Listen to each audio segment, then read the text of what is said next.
Jeigu būsit išrinkti ir kaip. Nes, pavyzdžiui, sakysit, oi skatinsim investicijas, bet pasakykit vienu sakiniu kaip. Ar jūs kosminį laivą čia atvešit į Elektrėnus ir visi važiuos, žiūrės ir mokės pinigus milžiniškus ir panašiai. Pone Vyšniauskai, minutė. 3 dalykai ir kaip. Apie realius darbus, visai ne apie kosmosą. Pirmas darbas – saugumas, tai stebėjimo kamerų plėtra tolimesnė savivaldybėje ir saugių perėjų užtikrinimas, apšviečiančiais, moderniais, gerais šviestuvais, kad būtų saugiau. Pirmas – saugumas.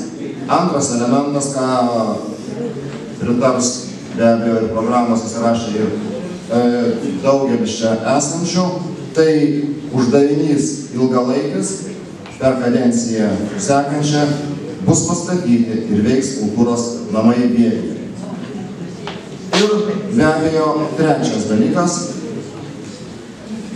savivaldybėje labai realu, kad visi vaikai, kurie turi lankyti darželius ir laukia eilėje, tikrai galės lankyti ir vietų visiems užteks.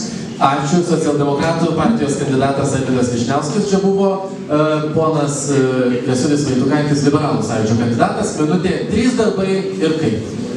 Tai iš tikrųjų vardinti tuos darbus čia ir kultūros namai ir visi kiti dalykai jau daromi vaikų pasaulis, tai aš bandysiu taip pavardinti. Vievėje susitvarkyti su pirtim, kurie čia nuskambėjo, reikėtų padėti inicijuoti, kaip tai padaryti, nežinau, bet bandyti tarti su privatininkais, jie atsirastų.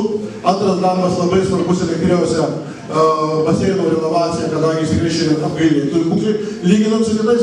Trečias darbas būtų 2 tokie mūsų skauduliai, tai yra Perkūnkinis ir jav klubas vadinamas, arba Poseidonas, kurie irgi turėtų pajudėti iš mirties taško. Ačiū, turi 20 sekundžių, nieko nebenori skirti. Galėjot dar daugiau pavardinti. Pone Lengviniene, prašau, 3 darbai ir kaip. Pirmiausiai, turbūt pradėčiau nuo tų skaudulių, kurie apleisti pastatai. Padaryti reviziją, kiek jų ir kam jie priklauso, kad jų atsikratyti arba pakeisti juos į klestinčiais. Antras dalykas, tai antras darbas turbūt, manyčiau, kad reikėtų atsiklausti mūsų bendruomenės apie vaikų pasaulį. Dabar paskelbtas gautas projektas gauti pinigai ir ieškočiau investitoriaus, kuris prisidėtų prie šito mūsų galbūt tokio nostalgiško projekto ir jisai išliktų kaip simbolis Elektrėnų savivaldybės. Ir dar vienas darbas? Ir trečias darbas, tai iš tiesų mūsų sveikatos apsauga tikrai neatliepia visų pagyvenusių žmonių lūkesčių. Žodžiu, kažką darysit, kad sveikatos apsauga, pagalba sveikatai būtų prieinama vyresnio amžiaus žmonėms. Ačiū Jums, tai buvo Visuomeninio komiteto Patriotų sąjungos už Elektrėnų kraštą kandidatas Ilva Lengvinienė. Toliau Tėvynės sąjungos Krikščionių demokratų atstovas Ramūnas Kartenis. Prašau Jūsų minutė, 3 darbai ir kaip. Pirmiausia, tai turbūt bendraučiau su žmonėm ir įsiklausyčiau į jų skaudulius ir ko labiausiai reikia. Taip. Dabar daugiausiai irgi trukdo vaikų pasaulyje apžvalgos ratą.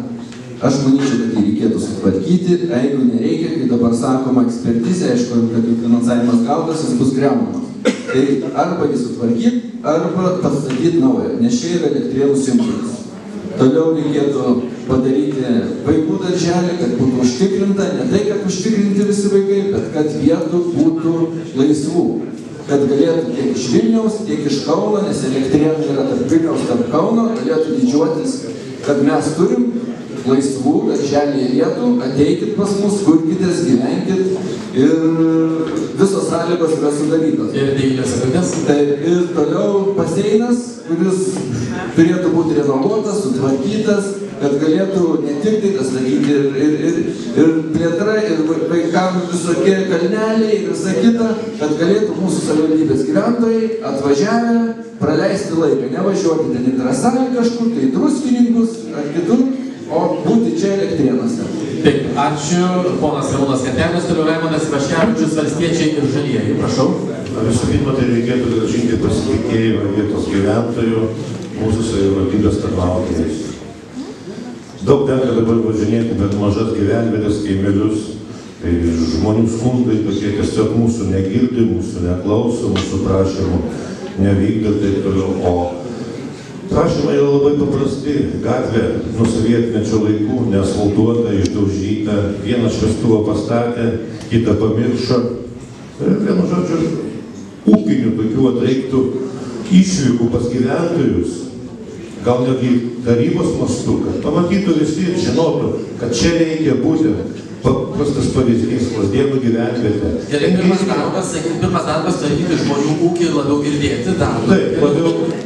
Antras darbas būtų Vievio ežero problema. Jau ta problema, nežinau, turbūt gal 30 metų, visą gyvenimą jinai yra. Lietaus vanduo bėga į Vievio ežerą.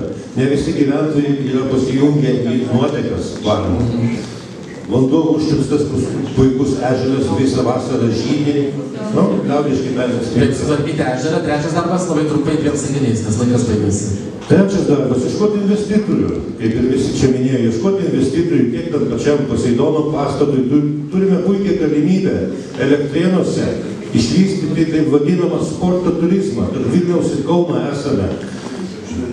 Helingą statyti, viešbutį, aplamai modernų šiuolaikinį sporto kompleksą, kas liečia su vandeniu surišti. Tokios marios.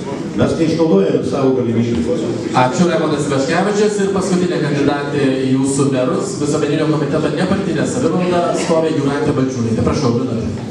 Visų pirma, reikia susitvarkyti su situacija, apie ką daug kas kalba garsiai apie korupciją ir nepotizmą. Reikia padaryti ne vieną auditą ir ne vienoje įstaigoje ir pasižiūrėti, kas kaip ten yra ir siekti asmeninės atsakomybės žmonių. Kitas dalykas - Elektrėnų komunalinis ūkis. Gana dejuoti, šitą įmonę turi didelį potencialą ir turi dirbti pelningai ir nedirbs pelningai. Ežeras Vievio. Vėlgi gana dejuoti. Bendruomenės įsijungė, padarė savo lėšom tyrimus, kas kur iš kur įteka. Tyrimų rezultatai yra šokiruojantis. Niekas nieko nedaro, kas turi įgaliojimus ir kompetenciją tą daryti, nes bijo pas kažką labai kompetentingai ir autoritetinga užeiti į kiemą ir pasakyti, kad tavo nuotekos nesutvarkytos ir tu neturi šiukšlių išvežimo. Tai šitos tarnybos, kurios turi dirbti, jos dirbs. Kitas dalykas - bendruomeninė veikla. Gana imituoti ir vaidinti, kad labai tariamės su bendruomenėm ir juos išklausom. Šitoj savivaldybėje atsiras bendruomeninės veiklos administratorius, kuris bus atsakingas tiesiog už tai, kad bendruomenės konsultuotų, jas stiprintų, jas mokytų, jom padėtų, prisitraukti finansavimą ir taip toliau ir organizuotų nuolatinius susitikimus tiek su administracija, tiek su politikais. Tai kokie pagrindiniai darbai? Taip, ačiū.